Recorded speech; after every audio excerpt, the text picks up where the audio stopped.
It is my privilege to stand before you and tell you my story in simple terms. I want to thank Lynn for making this possible, my family and my friends. The mind is a beautiful thing, and this one has been blessed with so many abilities and talents that my only recourse is to share them with you. It never occurred to me that I was blessed by accident, not that I live for myself. I live for others. I live for the spreading of love, happiness, and the power to move. I consider myself a simple man. The things I did to get here and stand before you necessitated my mind to learn skills as diverse as science and art, and I did this because my mind needed it, and I needed my mind to be well so I could fulfill my mission. I have much to give, and to give I must bring my blessings to you.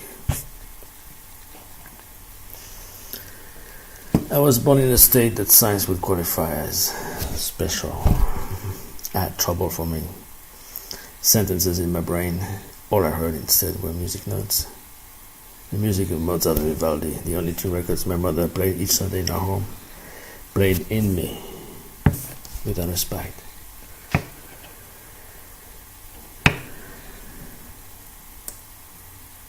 There are two languages I'm speaking of, which are like mine, the language of science and the language of poetry.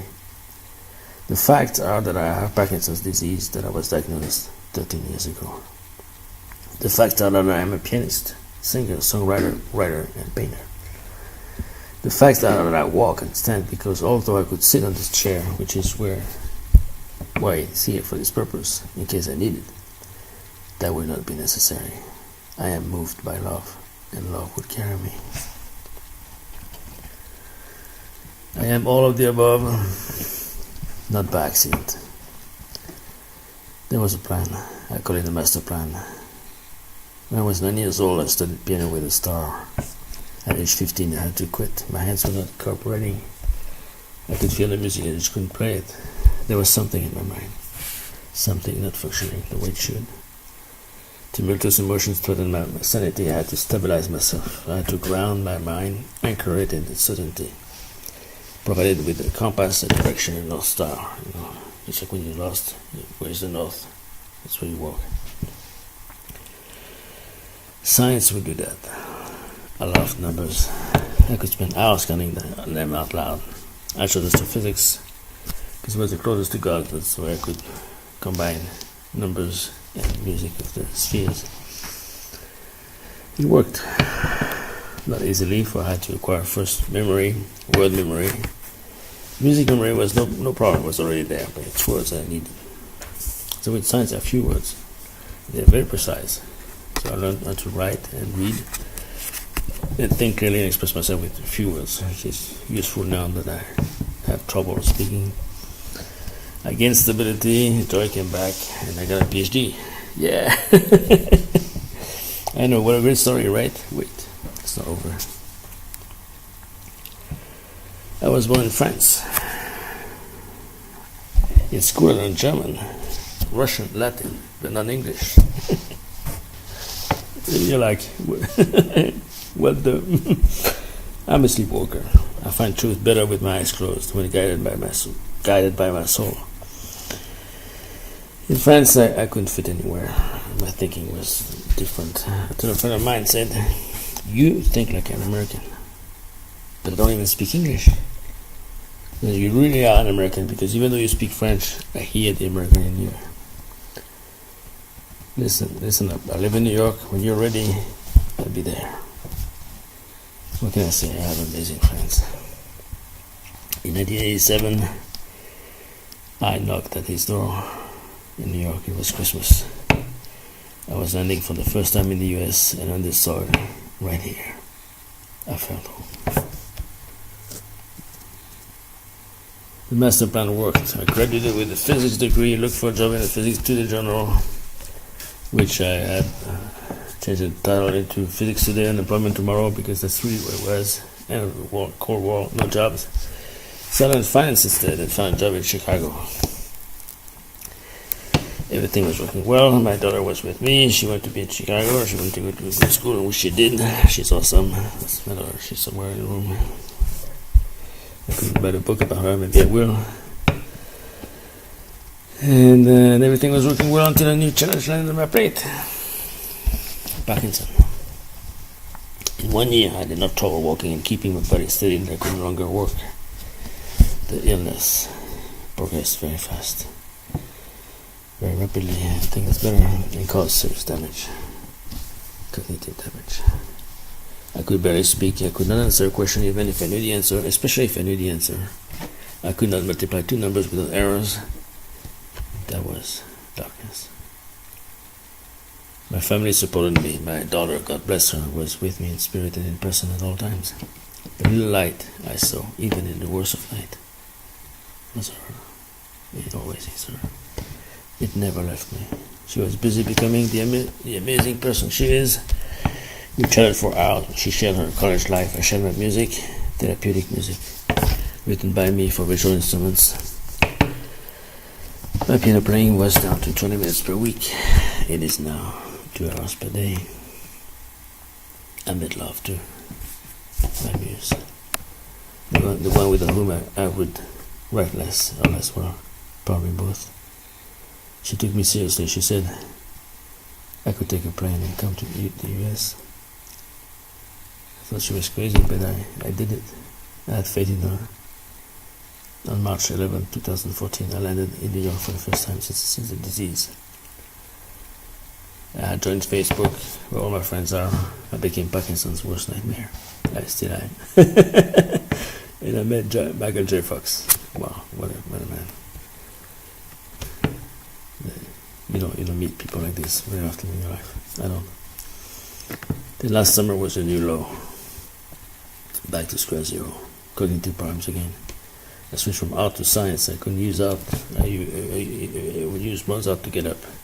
It's a long process. I'll show you later. Go try this at home. So I switched to science. I became physical instead of musical. I stopped writing to consolidate my mind. My brain was in overdrive. I slowed down like a tiger, moving when needed, patient.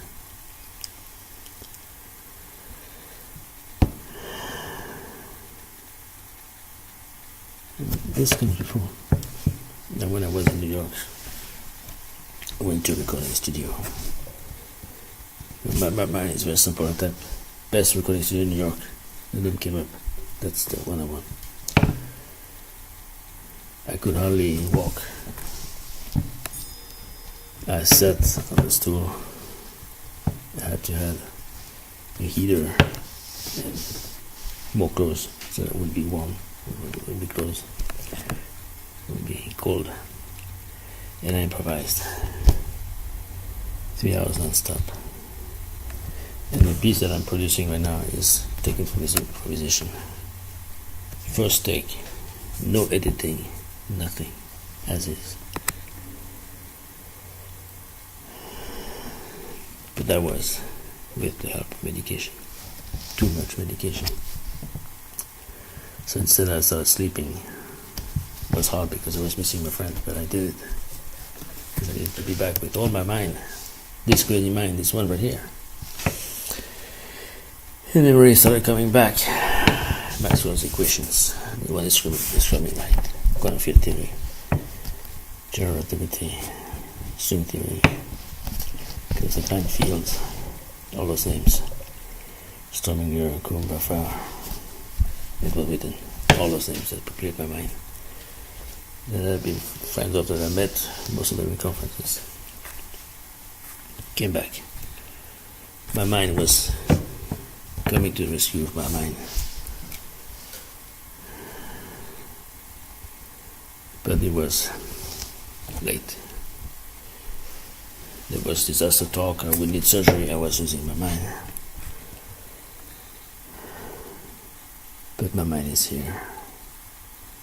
It is happy to announce to you that it is well. I am well. I smile because I am happy. The list of methods, all invented and devised to be here, is long. But it's behind me. I'm here, right here, for you. Now, if there are scientists in the room, they might be interested in everything I did. And I write it for you. But about you supply free coffee? Maybe something is stronger than coffee.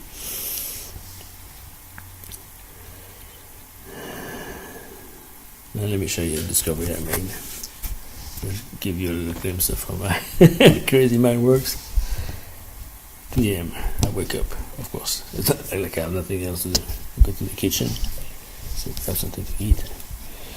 And I feel the fires. I'm sitting in my chair, then the window is open, exactly, and my door shuts very rapidly. And I know the answer, 200 meters per second. That's how fast.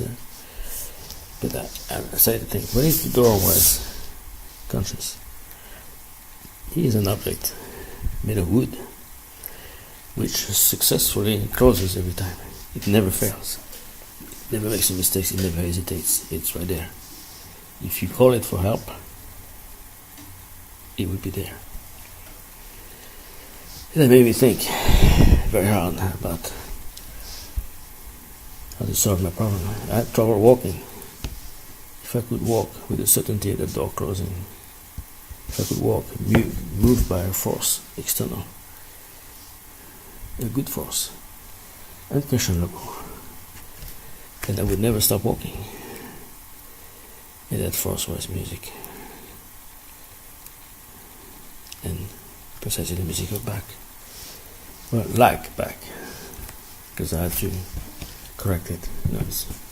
Bach didn't have my problem, so I won't leave him alone. And so I created my own music. I rediscovered lots of harmony. I rediscovered this kinesthetic power of music, what makes a mind unquestionably rise and walk and never stop.